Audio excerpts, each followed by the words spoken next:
Good evening student. आज का हमारा पाठ है ल्हासा की ओर, जिसके लेखक हैं राहुल सामकृतियायन। राहुल सामकृतियायन ने ल्हासा की ओर पाठ लिखा है, जो कि एक यात्रा वृत्तांत है। यात्रा वृत्तांत यानी कि किसी यात्रा का वर्णन। जैसे कि आप हिंदी गद्य खंड में निबंध, कहानी, नाटक, उपन्यास, संस्मरण पढ़ते हैं, ठीक इसी तरह से यात्रा वृत्तांत भी लेखन की एक विधा है या लिखने का एक तरीका है।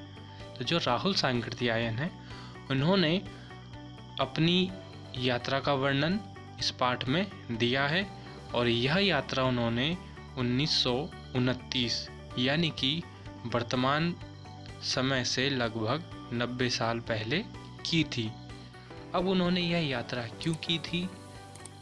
यह यात्रा उन्होंने बौद्ध धर्म से संबंधित पुस्तकों की खोज और बौद्ध धर्म के अध्ययन से संबंधित या बौद्ध धर्म कहाँ कहाँ फैला हुआ है इसकी जानकारी एकत्र करने के लिए की थी। ये आज का ल्हासा है।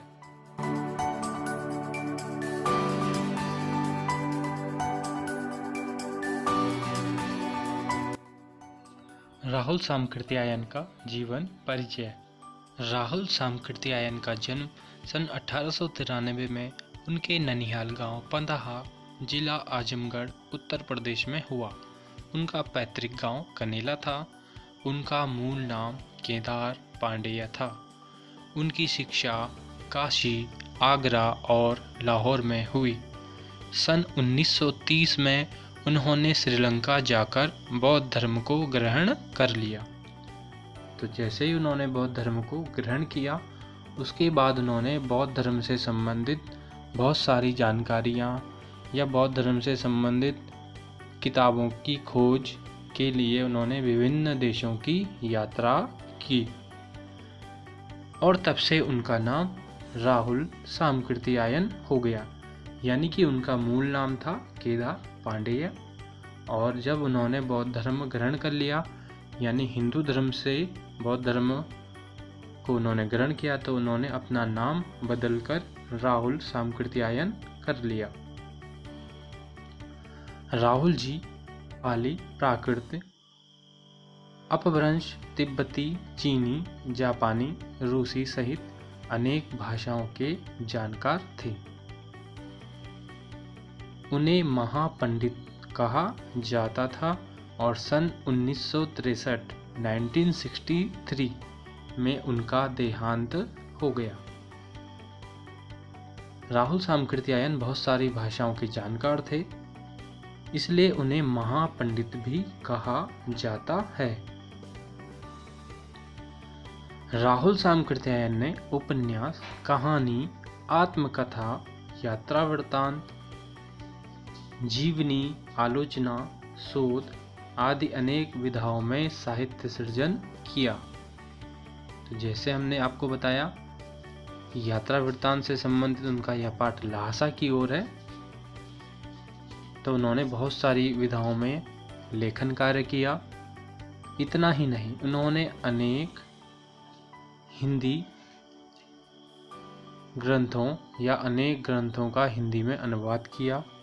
मेरी जीवन यात्रा, दर्शन, दिग्दर्शन, 22वीं सदी, बोलगा से गंगा, भागो नहीं दुनिया को बदलो, दिमागी गुलाम, घुमक्कड़, शास्त्र उनकी प्रमुख कृतियां हैं। कृतियां यानी कि रचनाएं, और रचनाएं यानी कि जो उन्होंने कोई लेखन कार्य किया हो।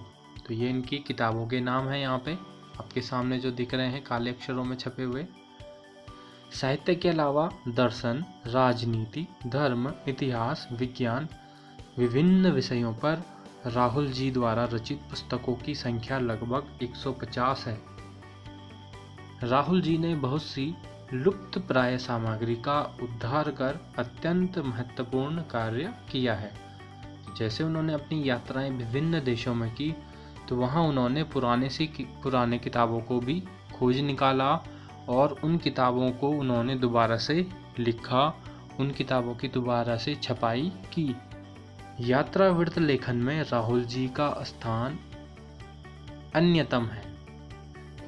यात्रा वृत्त लेखन में राहुल जी से बड़ा लेखक हिंदी साहित्य में नहीं है। उन्होंने अपनी यात्रा से संबंधित बहुत सारी पुस्तकें लिखी हैं और जो ये ऊपर किताबें आप देख रहे हैं, किताबों के नाम, ये अधिकतर यात्रा साहित्य से संबंधित हैं।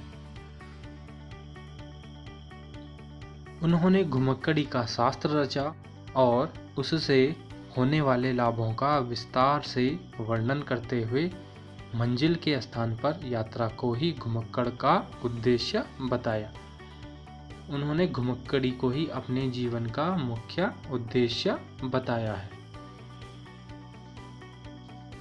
घुमक्कड़ी से मनोरंजन, ज्ञानवर्धन एवं अज्ञात स्थलों की जानकारी के साथ साथ भाषा एवं संस्कृति का भी आदान प्रदान होता है। राहुल जी ने विभिन्न स्थानों के भौगोलिक वर्णन के अतिरिक्त वहाँ के जनजीवन की सुंदर झांकी प्रस्तुत की है। संकलित अंश राहुल जी की प्रथम तिब्बत यात्रा से लिया गया है, जो उन्होंने सन 1929-30 में नेपाल के रास्ते की थी। उस समय भारतीयों को तिब्बत यात्रा की अनुमति नहीं थी, इसलिए उन्होंने यह यात्रा एक भिखमंगे के छद्म वेश में की थी। यानी उन्होंने यह यात्रा एक भिखमंगे के वेश में की थी। इसमें तिब्बत की राजधानी ल्हासा की ओर जाने वाले दुर्गम रास्तों का वर्णन उन्होंने बहुत ही रोचक शैली में किया है। इस यात्रा वृत्तांत से हमें उस समय के तिब्बती समाज के बारे में भी जानकारी मिलती है। तो चलिए पढ़ते हैं राहुल सांकृत्यायन द्वारा लिखित यात्रा वृत्तांत ल्हासा की ओर। वह नेपाल से तिब्बत जाने का मुख्य रास्ता है। फरी कलिंगपोर्ट का रास्ता जब नहीं खुला था तो नेपाल ही नहीं, हिंदुस्तान की भी चीज़ें इसी रास्ते तिब्बत जाया करती थीं। राहुल जी यहाँ पे अपनी पहली यात्रा के बारे में बता रहे हैं कि वह नेपाल से तिब्बत जाने का मुख्य रास्ता है। और जब उनकी पहली यात्रा हुई थी तो उस समय फरी कलिंगपोर्ट का रास्ता नहीं खुला था, तो नेपाल ही नहीं, हिंदुस्तान की भी चीज़ें इसी रास्ते तिब्बत जाया करती थी। यह व्यापारिक ही नहीं, सैनिक रास्ता भी था। व्यापारिक यानी कि व्यापार से संबंधित, जहाँ से व्यापारिक सामान जिस रास्ते जाता है। तो जो अपनी यात्रा में, पहली यात्रा में जिस रास्ते के बारे में बात कर रहे हैं, तो उसमें वह बता रहे हैं कि यह व्यापारिक ही नहीं, सैनिक रास्ता भी था, यानी सैनिकों के लिए रास्ता। इसीलिए जगह जगह फौजी चौकियां और किले बने हुए हैं। तो जब वो यात्रा कर रहे हैं तो उन्हें जगह जगह पर फौजी चौकियां और किले बने हुए दिखाई दे रहे हैं, जिनमें कभी चीनी पलटन रहा करती थी। चीनी पलटन यानी कि चीन की फौजें, चीन की सेना, जो रास्ते में उन्हें फौजी चौकियां और किले दिखाई दे रहे हैं। जब वो नेपाल से तिब्बत की तरफ जा रहे हैं, ल्हासा की तरफ जा रहे हैं, तो उन्हें रास्ते में चीनी सेना के बने हुए किले और चौकियां दिखाई दे रहे हैं, जहां उससे पहले चीनी पलटन रहा करती थी। आजकल बहुत से फौजी मकान गिर चुके हैं। यानी कि 1930 के आसपास जब उन्होंने यह यात्रा की, 1929 और 30 के वर्ष में, तो उस समय वहाँ के फौजी मकान गिर चुके हैं। दुर्ग के किसी भाग में, दुर्ग यानी कि किला, दुर्ग का मतलब होता है किला,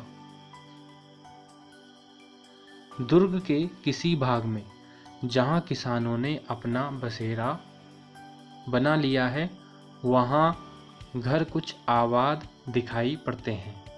ऐसा ही परित्यक्त एक चीनी किला था। यानी कि जहाँ पे ये फौजी मकान गिर चुके हैं, उसी दुर्ग यानी किले के किसी भाग में जहां किसानों ने अपना बसेरा बना लिया है। यानी कि अब जो किसान हैं उन्होंने उसे अपने रहने के लिए आबाद कर लिया है और वहां कुछ घर आबाद दिखाई पड़ते हैं। ऐसा ही परित्यक्त एक चीनी किला था। हम वहां चाय पीने के लिए ठहरे। तो लेखक लिख रहा है ऐसे ही एक छोड़ा हुआ परित्यक्त यानी कि छोड़ा हुआ किला था जहां लेखक चाय पीने के लिए रुका, ठहरा। तिब्बत में यात्रियों के लिए बहुत सी तकलीफें हैं और कुछ आराम की बातें भी। लेखक अपनी यात्रा में लिख रहा है कि जो तिब्बत की उन्होंने यात्रा की है उसमें यात्रियों के लिए बहुत सी तकलीफें हैं, परेशानियां हैं और बहुत से आराम की बातें भी हैं। वहाँ जाति पाति छुआछूत का सवाल ही नहीं और न औरतें पर्दा ही करती हैं। यानी कि उस समय तिब्बत में कोई भी जाति पाति छुआछूत का सवाल ही नहीं था और वहाँ की औरतें पर्दा ही नहीं करती हैं। बहुत निम्न श्रेणी के भिखमंगों को लोग चोरी के डर से घर के भीतर नहीं आने देते। यानी कि जो भिखमंगे होते हैं, जैसे लेखक ने भिखमंगे के वेश में यात्रा की थी, तो लेखक भिखमंगों के नज़रिए से लिख रहा है कि जो बहुत निम्न श्रेणी के भिखमंगे होते हैं उन्हें लोग चोरी के डर से घर के भीतर नहीं आने देते। नहीं तो आप बिल्कुल घर के भीतर चले आ सकते हैं। यदि भिखमंगे सुशिक्षित हो तो लोग उन्हें अपने घर के भीतर तक आने देते हैं। चाहे आप बिल्कुल अपरिचित हो तब भी घर की बहू या सासू को अपनी झोली में से चाय दे सकते हैं। लेखक लिख रहा है कि तब भी आप घर की बहू या सासू को अपनी झोली में से चाय दे सकते हैं। अब यहाँ पे चाय की बात की गई है क्योंकि तिब्बत एक पहाड़ी देश है जहाँ पे बहुत ज़्यादा ठंड होती है, तो वहाँ पे चाय भी बहुत ही ज़्यादा पी जाती है। यानी जो भिखमंगे होते हैं या जो यात्री होते हैं या व्यापार करने के लिए जो जाते हैं वो अपने लिए खाने पीने के सामान में चाय को अपने पास ज़रूर रखते हैं, क्योंकि बिना चाय के तो वहाँ के पहाड़ी इलाकों की ठंड को झेलना मुश्किल हो जाता है। तो हर यात्री के पास खाने पीने के सामान में चाय ज़रूर रहती है, वह आपके लिए उसे पका देगी। यदि आप सुशिक्षित भिखमंगे हैं तो भी आप वहाँ के बहू या वहाँ के घर वालों को चाय दे सकते हैं और वो आपके लिए उस चाय को पका देगी। मक्खन और सोडा दे दीजिए। वह चाय चोड़ी में कूटकर उसे दूध वाली चाय के रंग की बना के मिट्टी के टोटीदार बर्तन खोटी में रख के आपको दे देगी। अब देखिए वहाँ पे तिब्बत में क्या होता है कि जो वहाँ पे चाय बनाई जाती है उसमें चीनी नहीं डाली जाती, बल्कि वहाँ पे सोडा नमक और साथ ही मक्खन चाय में मिलाया जाता है। यदि बैठक की जगह चूल्हे से दूर है और आपको डर है कि सारा मक्खन आपकी चाय में नहीं पड़ेगा, तो आप खुद जाकर चोड़ी में चाय मथ कर ला सकते हैं। चाय का रंग तैयार हो जाने पर फिर नमक मक्खन डालने की ज़रूरत होती है। तो यहाँ पे देखिए हमें नई जानकारी मिल रही है तिब्बत की। वहाँ पे चाय में नमक मक्खन और सोडा मिलाकर पिया जाता है। परित्यक्त चीनी किले से जब हम चलने लगे तो एक आदमी राहदारी मांगने लगा। राहदारी यानी कि एक तरह का रोड टैक्स, जो कि लेखक और उसके साथी सुमिति को एक मजिस्ट्रेट से प्राप्त हुई थी। तो लेखक कह रहा है हमने वह दोनों चिटें उसे दे दी। चिटें यानी कि एक तरह का लेखक को लिखित कागज, जो कि उसने उस आदमी को दे दिया जो लेखक से राहदारी मांग रहा था। शायद उसी दिन हम थोड़ला के पहले के आखिरी गांव में पहुंच गए। अब ये जगह का नाम है थोडला। यहाँ भी सुमिति के जान पहचान के आदमी थे। तो जो लेखक के साथ एक सहयात्री थे उसका नाम था सुमति। तो जब लेखक नेपाल के रास्ते तिब्बत जाना चाहता है तो सुमिति को वह अपने सारथी के रूप में चुनता है, क्योंकि सुमिति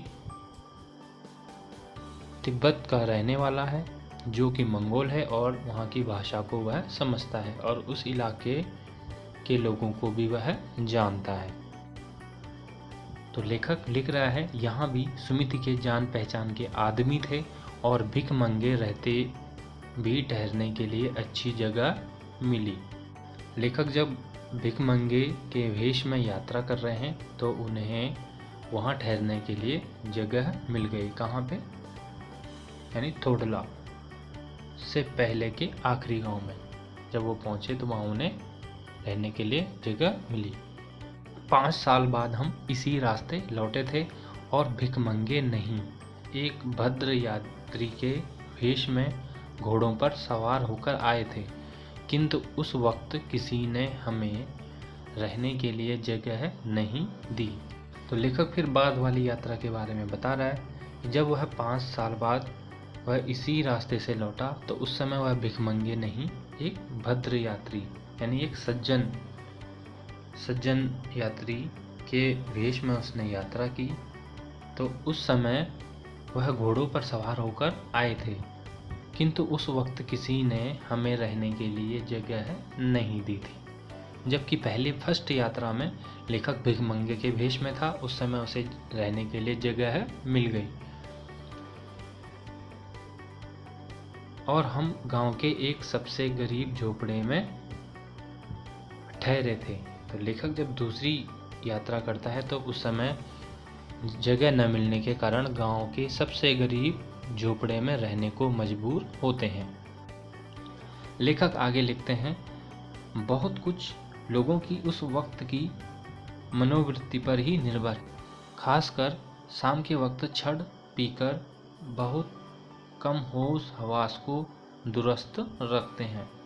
तो छड़ यानी कि एक तरह की कच्ची शराब, जो कि वहाँ के लोगों का पीना स्वाभाविक या आम बात है। तो वह होश हवास में नहीं रहते हैं, छड़ पी कर रहते हैं और कुछ उनकी मनोवृत्ति पर भी निर्भर होता है, इसलिए वह लोगों को जगह नहीं देते हैं। और नशे में रहते हैं तो उन्हें कुछ भी पता नहीं रहता कि कौन आदमी आ रहा है और कौन जा रहा है।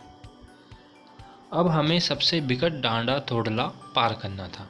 लेखक अपनी यात्रा को आगे बढ़ाते हुए कह रहा है, अब हमें सबसे बिकट डांडा यानी कि ऊंची स्थान जो कि बहुत ही दुर्गम होते हैं, जहाँ पे चलना मुश्किल होता है, थोडला पार करना था। डांडे तिब्बत में सबसे खतरे की जगह हैं, यानी कि ऊंची जगह हैं। 16-17 हजार फीट की ऊंचाई होने के कारण उनके दोनों तरफ मीलों तक कोई गांव गिराव नहीं था। जो डांडे हैं वो 16-17 हजार फीट की ऊंचाई होने के कारण उनके दोनों तरफ मीलों तक कोई गांव गिराव नहीं था, यानी आसपास में कोई गांव नहीं था। ऊंचाई के कारण नदियों के मोड़ और पहाड़ों के कोनों के कारण बहुत दूर तक आदमी को देखा नहीं जा सकता। डाकुओं के लिए यही सबसे अच्छी जगह है। तो लेखक कह रहा है कि जो ऊंचाई वाले डांडे के जगह होते हैं, जहाँ पे दूर दूर तक कोई गांव नहीं होते, वहाँ डाकुओं के लिए, जो लूटपाट का काम करते हैं, उनके लिए यही सबसे अच्छी जगह, सबसे सुरक्षित जगह है। तिब्बत में गांव में आकर खून हो जाए तब तो खूनी को सजा भी मिल सकती है। लेखक कह रहा है यदि तिब्बत में गांव में आकर खून हो जाए तो तब खूनी को सजा भी मिल सकती है, लेकिन इन निर्जन स्थानों में मरे हुए आदमी के लिए कोई परवाह नहीं करता। यानी कि जो ऊंची जगह हैं, सुनसान वाली जगह है, निर्जन जगह है, यदि ऐसी जगहों पर किसी का खून हो जाए तो किसी को कोई मतलब नहीं है, कोई परवाह करने वाला कोई सुरक्षा करने वाला नहीं है। सरकार खुफिया विभाग और पुलिस पर उतना खर्च नहीं करती है। लेखक आज से 90 साल पहले की उस समय के तिब्बत की बात कर रहा है कि जो वहाँ की सरकार है वह खुफिया विभाग और पुलिस पर उतना खर्च नहीं करती और वहाँ गवाह भी कोई नहीं मिल सकता। डकैत पहले आदमी को मार डालते हैं, उसके बाद देखते हैं कि कुछ पैसा है कि नहीं। तो जो डकैती का काम करते हैं वह खाली पैसों के लिए या छीना झपटी के लिए ऐसा काम करते हैं, लेकिन सबसे बुरी बात यह है कि वह सीधे आदमी को ही मार देते हैं और उसके बाद उसके पास देखते हैं कि पैसा है या नहीं। हथियार का कानून न रहने के कारण यहाँ लाठी की तरह लोग पिस्तौल बंदूक लिए फिरते हैं। हथियार का उस समय वहाँ कोई कानून न होने के कारण वहाँ के जो डकैत हैं या वहाँ के जो लोग हैं वह पिस्तौल और बंदूक को लाठी की तरह लिए फिरते हैं। डाकू यदि जान से न मारे तो खुद उसे अपने प्राणों का खतरा है। डाकू जैसे किसी भी आदमी को मारता है, यदि वह नहीं मरता तो फिर डाकू को स्वयं अपने खतरे की चिंता रहती है, इसलिए वह आदमियों को मार देते हैं और फिर देखते हैं कि उसके पास कुछ पैसा है या नहीं। गांव में हमें मालूम हुआ कि पिछले ही साल थोडला के पास खून हो गया। शायद खून की हम उतनी परवाह नहीं करते क्योंकि हम भिखमंगे थे और जहाँ कहीं वैसी सूरत देखते टोपी उतार, जीभ निकाल, कुची कुची, दया दया, एक पैसा कहते भीख मांगने लगते। तो लेखक को खून की परवाह या अपनी जान की बिल्कुल भी फिक्र नहीं थी। जहाँ उन्हें कहीं भी लगता तो वह वैसी ही सूरत यानी भिखमंगों की ही सूरत बना देते, अपनी टोपी को उतार देते और फिर कुची कुची, दया दया, एक पैसा भीख मांगते। लेकिन पहाड़ की ऊंची चढ़ाई थी, पीठ पर सामान लादकर कैसे चलते और अगला पड़ाव 16-17 मील से कम नहीं था। मैंने सुमिति से कहा कि यहाँ से लंगकोर तक के लिए 2 घोड़े कर लो, सामान ही रख लेंगे और चढ़े चलेंगे। तो लेखक भिखमंगों की वहाँ पे बात कर रहा है कि जब वो भिखमंगों की वेश में था तो उन्हें अपनी जान की बिल्कुल भी फिक्र नहीं थी, क्योंकि भिखमंगे से कोई क्या लूटपाट करे। अब वह अपने अगले पड़ाव की बात कर रहा है जो कि वहाँ से 16-17 मील से कम नहीं था। 1 मील यानी कि लगभग 1.5 किलोमीटर का होता है, तो 16-17 मील यानी कि लगभग 25 से 28 किलोमीटर। तो लेखक ने सुमिति से कहा कि हमें यहाँ से लंगकोर के लिए 2 घोड़े कर लेने चाहिए, जिससे कि वह सामान को रखें और आगे की यात्रा करें। दूसरे दिन हम घोड़ों पर सवार होकर ऊपर की ओर चले। डांडे से पहले एक जगह चाय पी और दोपहर के वक्त डांडे के ऊपर जा पहुँचे। डांडे यानी कि ऊंचे स्थान। हम समुद्र तल से 17-18 हजार फीट ऊंचे खड़े थे। हमारी दक्षिण तरफ पूरब से पश्चिम की ओर हिमालय के हजारों श्वेत शिखर चले गए थे। यानी ऊंचे स्थानों पर उन्हें हिमालय के बड़े बड़े श्वेत शिखर या श्वेत पर्वत दिखाई दे रहे हैं, जो कि उनके पूरब से पश्चिम की ओर चले गए थे। भीटे की ओर दिखने वाले पहाड़ बिल्कुल नंगे थे। आप जितनी ऊंचाई पर जाएंगे वहाँ पे उतने ही पेड़ कम होंगे। तो यहाँ लेखक लिख रहा है भीटे। भीटे यानी कि ऊंचे वाले स्थानों में जहाँ पे बिल्कुल पेड़ पौधे नहीं होते, केवल छोटी मोटी घास होती है, तो वहाँ भीटे की ओर देखने वाले पहाड़ बिल्कुल नंगे थे। वहाँ पेड़ पौधे इतने नहीं होते, न वहाँ बर्फ़ की सफ़ेदी थी, न किसी तरह की हरियाली, यानी एकदम सूखा। उत्तर की तरफ बहुत कम बर्फ़ वाली चोटियाँ दिखाई पड़ती थी।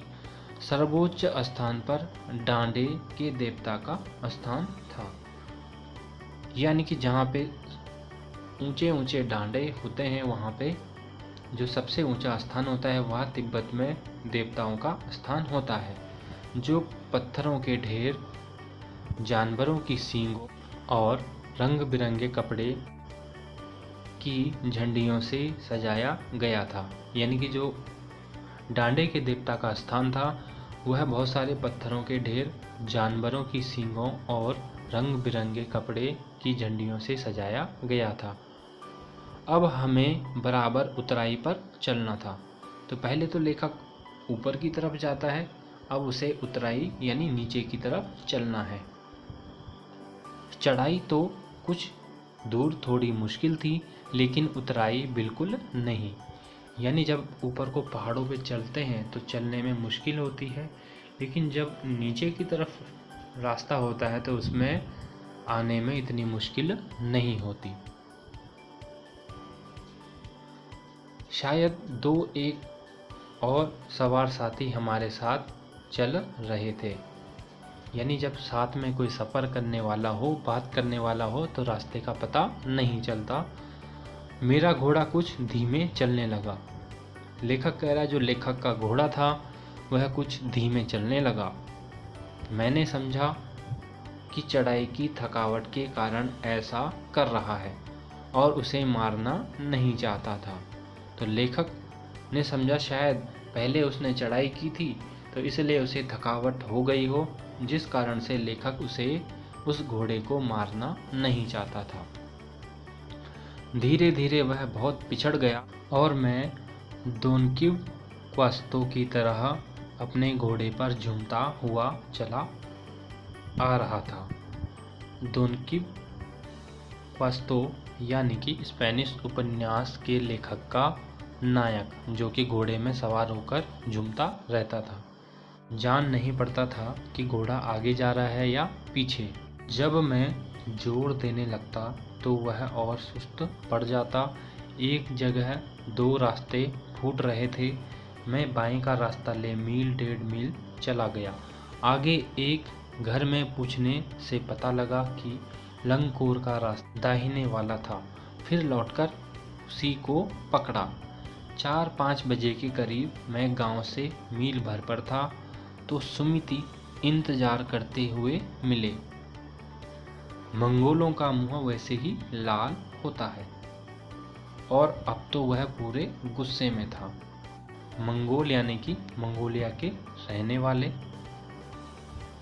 या जो मंगोल के वंशज या मंगोलियों के वंशज हों। उन्होंने कहा, मैंने 2 टोकरी कंडे फूट डाले। कंडे यानी कि गाय भैंस के गोबर को सुखाकर ईंधन के रूप में प्रयोग किया जाता है, उन्हें कंडे कहते हैं। तो सुमिति कह रहा है मैंने 2 टोकरी कंडे फूट डाले, 3-3 बार चाय को गर्म किया। मैंने बहुत नरमी से जवाब दिया, लेकिन मेरा कसूर नहीं है मित्र। देख नहीं रहे हो कैसा घोड़ा मुझे मिला है। मैं तो रात तक पहुंचने की उम्मीद रखता था। खैर, सुमिति को जितना जल्दी गुस्सा आता था उतनी ही जल्दी वह ठंडा भी हो जाता था। लंगकोर में वह एक अच्छी जगह पर ठहरे थे। यहाँ भी उनके अच्छे यजमान थे। यजमान यानी कि जजमान, यानी कि जो पंडिताई का कार्य करते हैं उनको कुछ मानने वाले होते हैं, या पंडित जिस भी घर में पूजा करने जाता है उस घर के लोग यजमान कहलाए जाते हैं। तो सुमिति एक तरह से वहाँ के क्षेत्रीय आदमी थे तिब्बत के, और लंगकोर में भी उनके जान पहचान के थे और वहाँ भी उनके अच्छे यजमान थे। पहले चाय सत्तू खाया, रात को गर्मा गर्म थुक्पा मिला। तो चाय वहाँ पीना आम बात है। सत्तू को वहाँ एक तरह से सूप बनाकर पिया जाता है और थुक्पा को भी वहाँ पे सूप की तरह पिया जाता है, जिसमें बहुत सारी चीज़ें मिलाई जाती हैं। थुक्पा यानी कि मांस, हड्डियों और मूली चावल इत्यादि से पकाया गया अच्छी तरह से बनाया गया सूप, जिसे थुक्पा कहते हैं। अब हम टिड्री के विशाल मैदानों में थे, जो पहाड़ों से घिरा टापू सा मालूम होता था। अब लेखक आगे अपनी यात्रा में टिड्री के विशाल मैदानों में पहुंच गए हैं, जो पहाड़ों से घिरा एक टापू सा मालूम होता था, जिसमें दूर एक छोटी सी पहाड़ी मैदान के भीतर दिखाई पड़ती है। उसी पहाड़ी का नाम है टिड्री समाधि गिरी। आसपास के गांव में भी सुमिति के कितने ही यजमान थे। कपड़े की पतली पतली चिरी बत्तियों के गंडे खत्म नहीं हो सकते थे, क्योंकि बोधगया से लाए कपड़े के खत्म हो जाने पर किसी कपड़े से बोधगया का गंडा बना लेते थे। तो बोधगया, जो कि बुद्धिस्ट का सबसे बड़ा केंद्र है, शिक्षा का या बुद्ध धर्म से संबंधित, तो जैसे ही सुमिति के आसपास के गांव में अच्छे यजमान थे, तो वह कपड़ों को छोटे छोटे टुकड़ों में उनको बांट करके और उनसे गंडे यानी कि एक तरह से गांठ की तरह मंत्र किया हुआ गांठ की तरह मंत्र किए हुए धागे, जैसे आप लोग भी कई मंत्रित धागे पहनते हैं जो कि पूजा पाठ में विश्वास करते हैं या तंत्र मंत्र में विश्वास करते हैं, वो भी मंत्र या मंत्रित धागों को पहनते हैं। तो इसी तरह से सुमिति भी अपने यजमानों को आसपास के गांवों में कपड़ों को छोटे छोटे टुकड़ों में बांटकर उन्हें गांठ की तरह बांधकर मंत्रित करके अपने यजमानों को बांट रहे थे, जो कि वह बोधगया से लाए हुए थे। और बोधगया कहाँ है, ये आपको हमें कमेंट बॉक्स में बताना है। वह अपने यजमानों के पास जाना चाहते थे। मैंने सोचा यह तो हफ्ता भर उधर ही लगा देंगे। मैंने उनसे कहा कि जिस गांव में ठहरना हो उसमें भले ही गंडे बांट दो, मगर आसपास के गांव में मत जाओ। इसके लिए मैं तुम्हें लहासा पहुंचकर रुपए दे दूंगा। तो लेखक वहां अधिक समय नहीं रहना चाहते थे जहां सुमिति रुकना चाहता था, क्योंकि लेखक को लहासा पहुंचना था, जबकि सुमिति को आसपास के गांवों में गंडे बांटने के लिए या मंत्रित जो धागे हैं उनको बांटने के लिए जाना था, जिससे वह अपनी इनकम को या आय को कमा सकता था। लेकिन लेखक ऐसा बिल्कुल नहीं चाहता था। तो इसलिए लेखक ने सुमिति से कहा कि वह जिस गांव में ठहरना है उसी गांव में गंडों को बांट दो। गंडे यानी कि मंत्रित धागे, और आसपास के गांवों में मत जाओ, जिसके लिए लेखक ने सुमिति को लहासा पहुंचने पर पैसे देने की बात कही और सुमिति ने इसे स्वीकार किया। दूसरे दिन हमने भरिया ढूंढने की कोशिश की। भरिया यानी कि भार उठाने वाला।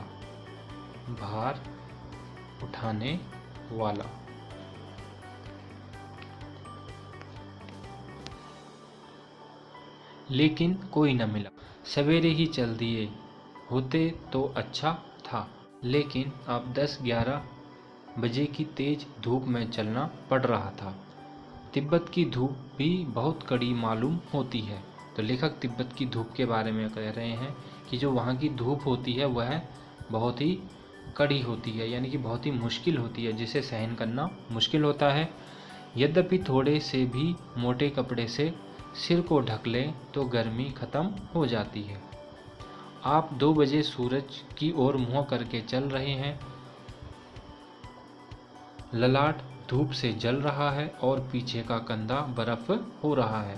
तो जैसे लेखक अपनी यात्रा में चल रहे हैं, आगे को तो उनके ललाट, उनके सर पर, उनके चेहरे का आगे का हिस्सा धूप से जल रहा है, किंतु पीछे का जो कंधा है वह बर्फ हो रहा है।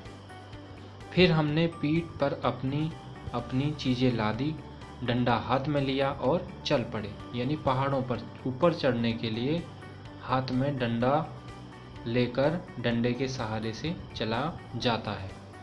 यद्यपि सुमित के परिचित टिड्री में भी थे, लेकिन वह एक और यजमान से मिलना चाहते थे। इसलिए आदमी मिलने का बहाना कर सेकर बिहार की ओर चलने के लिए कहा। सेकर बिहार भी एक जगह है, जैसे ये टिटरी जगह का नाम है। तिब्बत की ज़मीन बहुत अधिक छोटे बड़े जागीरदारों में बटी है। इन जागीरों का बहुत ज़्यादा हिस्सा मठों बिहारों के हाथ में है। तिब्बत में एक तरह से जो ज़मीन जायदाद के मालिक हैं उन पर मठों का अधिकार है। अपनी अपनी जागीरों में हर एक जागीरदार कुछ खेती खुद भी करता है, जिसके लिए मजदूर बेगार में मिल जाते हैं। यानी कि जो जागीरदार, ये जो ज़मीन जागीरदारों में बटी है उनमें से कुछ खेती जागीरदार खुद ही करते हैं, जिसके लिए उन्हें मजदूर खेती करने के लिए मिल जाते हैं। खेती का इंतज़ाम देखने के लिए वहाँ कोई भिक्षु भेजा जाता है, जो जागीर के आदमियों के लिए राजा से कम नहीं है। सेकर की खेती के मुखिया भिक्षु नमसे बड़े भद्र पुरुष थे। सेकर जो एक जगह का नाम है। सेकर की खेती के मुखिया भिक्षु नमसे जो बड़े भद्र यानी कि अच्छे पुरुष थे, वह बहुत प्रेम से मिले। हालांकि उस वक्त मेरा भेष ऐसा नहीं था कि उन्हें कुछ भी ख्याल करना चाहिए था। वहाँ एक अच्छा मंदिर था जिसमें कंजूर यानी कि बुद्ध वचन के अनुवाद, यानी बुद्ध धर्म या बौद्ध धर्म महावीर स्वामी के जो वचन थे उसका अनुवाद की हस्तलिखित यानी हाथों से लिखित 103 पोथियाँ यानी कि पोथियाँ यानी कि किताब रखी हुई थी। मेरा आसन भी वहीं लगा। वह बड़े मोटे कागज़ पर अच्छे अक्षरों में लिखी हुई थी जो कंजूर थी, और इन किताबों के लिए लेखक ने अपनी यात्रा की, इतनी मुश्किल यात्रा की कि आज के समय में कोई भी ऐसी यात्रा कर नहीं सकता। यहाँ पे कंजूर की बात कर रहे हैं, बुद्ध वचन की बात कर रहे हैं, जो कि किताब का नाम है, जो कि हस्तलिखित थी और वह बड़े मोटे कागज़ के अक्षरों में लिखी हुई थी। एक एक पोथी 15-15 सेर से कम नहीं रही होगी। सेर यानी कि मापन की इकाई। पुराने समय में सेर के माध्यम से भी मापा जाता था। जैसे आजकल हम किलो में मापते हैं, वैसे ही सेर से पुराने समय में मापा जाता था। सुमित ने आसपास अपने यजमानों के पास जाने के बारे में पूछा। मैं अब पुस्तकों के भीतर था, इसलिए मैंने उन्हें जाने के लिए कह दिया। दूसरे दिन वह गए। मैंने समझा था 2-3 दिन लगेंगे, लेकिन वह उसी दिन दोपहर बाद चल आए। टिड्र गांव वहाँ से बहुत दूर नहीं था। हमने अपना अपना सामान पीठ पर उठाया और भिक्षु नमसे से विदाई लेकर चल पड़े। तो इस तरह से लहासा की ओर यह पाठ यहीं समाप्त होता है। तो यह वीडियो आपको कैसा लगा हमें ज़रूर बताइए। इस वीडियो को लाइक करिए, शेयर करिए। मिलते हैं अगली वीडियो के साथ। हमसे जुड़ने और वीडियो देखने के लिए बहुत बहुत धन्यवाद।